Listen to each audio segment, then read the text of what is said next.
Okay mga dre, papa-stencil na tayo, ano? Dito pala yung charging hub. Mag-charge. Ewan ko lang kung may bayad dahil pambakante.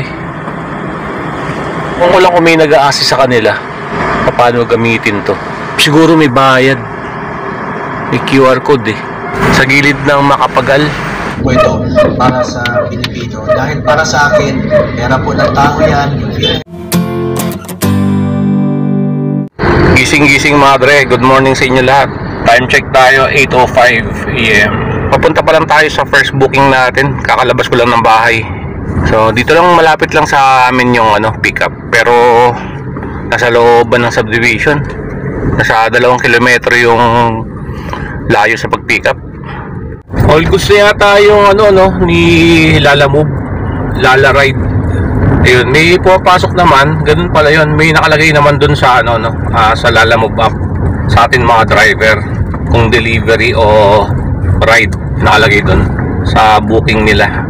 Kala ko may i-check pa tayo dun sa app ni Lala Move, wala na pala. So ganun lang pala yun. Pero parang napansin ko hindi ganun kaganda yung rate ni Lala Move sa mga Lala Ride. Kapag kinumpare mo kay Grab, mas all goods pa rin yung kay Grab. Parang same din sa delivery yung rate ni Lala Move sa Lala Ride. Mag-delivery ka na lang, wala pang tao sasakay. Pwede ka pa mag-double booking. Pero hindi ko sigurado mga dre. Hindi lang maganda doon, hindi ka pwede mag-double booking. Dapat tinaasan ni Lala Move. Ito yung first booking natin. Diyan yung drop off. Sige, so kasi dito ngayon sa iyong tricycle na luma na ito, di ba pareho itong merong 96 na tinatawag, pero muli sir, ongoing din po ang ating section para po dyan. At para malaman Okay, may booking tayo.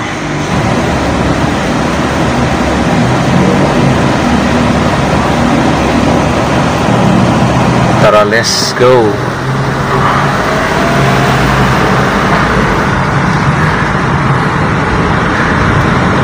Ganitong oras talaga na traffic tayo mga dre. Traffic kahit saan.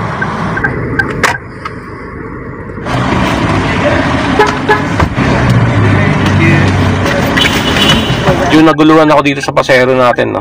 Ang daming maleta, arrival. Hindi sila paalis. Okay, siguro fully charged na to. Kanina ko pa charge. Medyo malambot kasi yung gulong natin. Tara, baba muna tayo.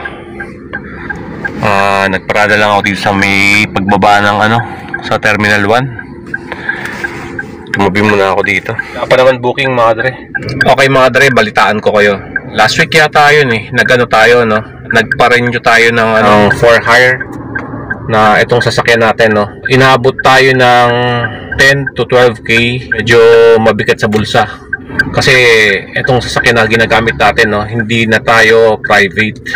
Okay, kabilang na tayo sa next yung natin, yung prangkisa natin sa June naman tayo magpaparenew ng prangkisa natin. Siguro doon na ilalagay yung for hire natin sa certificate of registration. So medyo magastos mga dre, kaya pinag-iipunan din natin yung renew naman natin ng prangkisa natin. Hindi ko alam kung magkano aabutin kasi may tax na tayo babayaran. Wala, ganun talaga mga dre. Yung sinasabi ko nung una pa, kailangan kada biyahe natin nagtatabi na tayo para sa natin, sasakyan natin, maintenance, pati yung mga renewal natin, mga papeles. Yung ride pao yung susunduin dyan. Susubukan natin, naunahan tayo. Pero mukhang all goods naman yung natin. Kasi kaninang umaga sinubukan natin mag-online. May bagong na si Lala Move, yung ride. Bale, delivery yan, di ba? Pag may lalabas dyan ng ride, yun pasahero na susunduin. Sayang, San Mateo tayo yung magkahatid sana, naunahan tayo. Pero inaccept ko na. 1,000 plus din yun, mukhang all goods naman yung yung ride, Lala Ride. Ayan, medyo mataas din pala yung fare. Pero malalayo rin yung pickup. Okay, ito yung pangatlong booking natin. 790 meters. Diyan natin susundin mga dre. Kakababa lang mga dre. Wala na naman tayo ng internet dito.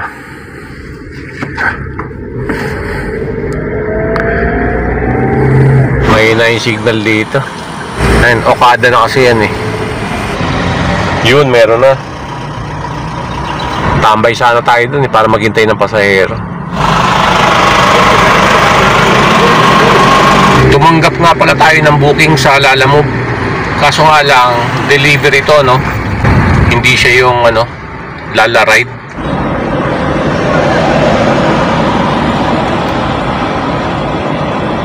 Nga pala to mga dre, Lala Ride. Kala ko delivery, no? Ayun, Lala Ride. Ito yung first time natin na makatanggap ng booking na ride sa Lalamove. Dito yung pick up natin, dyan yung drop off natin. Hindi ba tayo talo dyan? 446. Tingnan natin mga dre kung all goods ba tong booking na to o hindi. Kala ko kasi kanina delivery, i-double booking sana natin eh. FB Harrison. Medyo masikip dito Teka, ko muna. Sabi ko muna, tapos tawagan natin. Parang alanganin kasi yung pick up eh. Dun, haharang tayo. Okay mga dre, tinawagan na natin. So naghihintay na daw sila dito. Sinabi na rin natin yung kulay ng sasakyan natin para hindi tayo lumagpas. Ayaw kasi mahirap yung nagkukos tayo ng traffic na. Ayun, all goods. Mahana po yung Mr.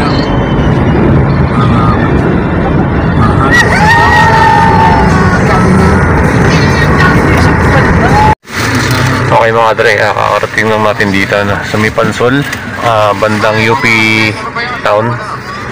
May pagkakataon ka bang mag-switch?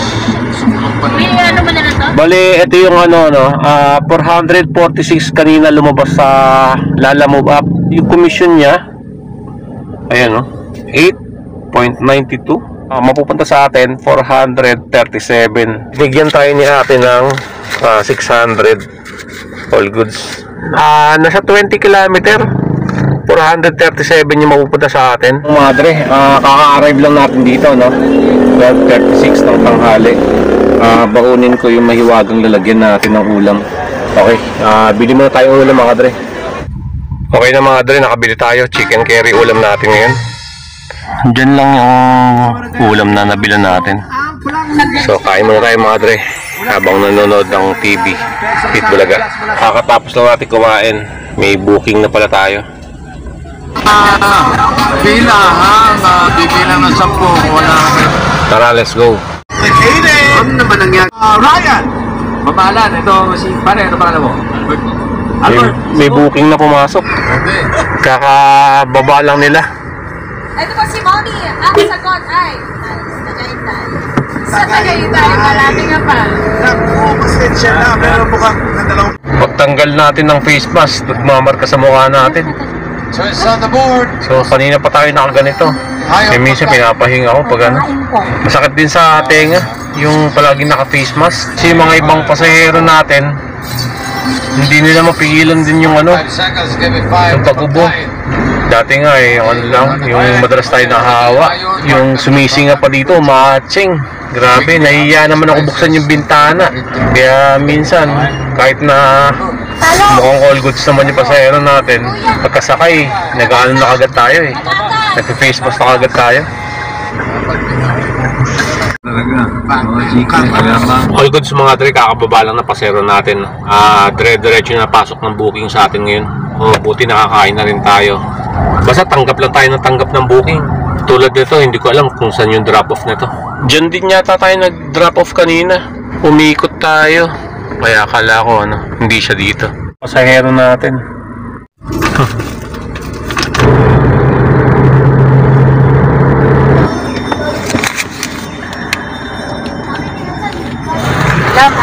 Sige po. Tara mga dre. Yun, may booking Hindi ko na pala nakuna ng video yung pagkuha natin ng yung pag-renew natin ng rehistro na itong sasakyan yung pagpalit ng for hire. Nagkabuhol-buhol na kayo dyan. Yari pag may nakasalubong tayo sa likod, pag may kasunod tayo, hindi ko alam kung makakaraan siya dito. Dito kayo tayo sa BGC mga dre. Ngayon ko muna to. Gagamit na tayo ng my set destination, pauwi ng bahay. Kasi para rush hour na Time check tayo 3:40. So kanina pa tayo naka-turn off yung saver natin mga dre. So lahat ng pumapasok ngayon yung rate ni Grab. Bali papunta na tayo sa booking na to, 'di ba? Tayo may set destination. Imbis na papuntang bahay, tinanggap ko na rin to mga dre. Kasi nasa BGC tayo papuntang Makati. Okay lang, marami naman booking dun. Tayo ay tatanggap ng pauwi ng bahay. Total wala pa naman alas 4, quarter to 4 pa lang.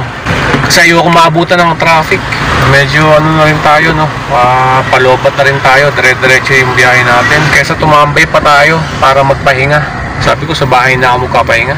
Kasi pag tumabi pa ako dito sa kalsada, tapos nagpahinga tayo baka abutin pa tayo mga alas 5, alas 6. Yan, sobrang traffic na nun. Gagabihin tayo sa pag-uwi. May nag-book yata to, hapon. Doon Pinin. So sabi ko, sundin ko na lang yung alam ko. Dito yung Grand Hyatt Dito, sa lobby ko na lang pipick upin. Baka nagkamali lang siya ng pag-pin ng pick up location niya. Ito, drop off ko lang to. Tapos tayo, uwi na tayo. Sa tayo, Grand Hyatt BGC.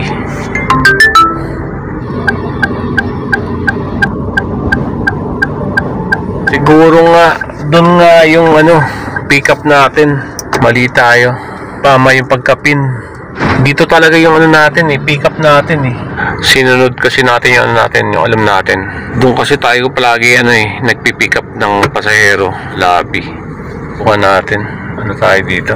Diyan papasok tayo. Kahit kailan yata hindi pa tayo nakapasok diyan. Nakapag-pick up palagi doon sa sa kabila. Ako po ang inyong kapatid, Sir Jose. May pumasok na naman. Pabalik ng BGC. Tanggapin ko na kaya ito. Wag na. Tambay muna tayo dito. Pero sayang yun mga dre. Lapit lang. Kaso nga lang, pupunta uli tayo ng BGC nun. Nasa Makati na tayo. Kakababa lang na yan. Pasahero natin. Ito, papuntang Marikina yan mga dre. May pumasok na booking sa atin mga dre. Medyo maganda yung bigay ni Grab. Pick up sa Greenbelt 4. Correction. Ang pick up Glorieta 4.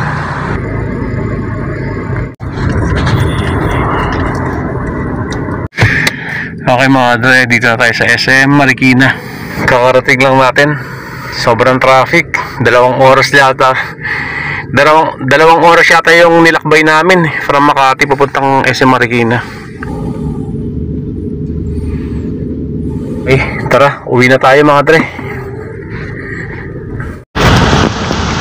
Time check tayo, 6:47. Pakita ko sa inyo mga dre yung biyahe ko ngayon. Naka 29 tayo, 9 bookings. Tapos ito yung biyahe ko sa Lalamove, naka 437 tayo. Yung gas natin ngayon naabutin ng nasa 800 plus. Sa bahay na nga pala tayo kumain. Paano mga dre? Kita-kits na lang tayo sa susunod. All goods.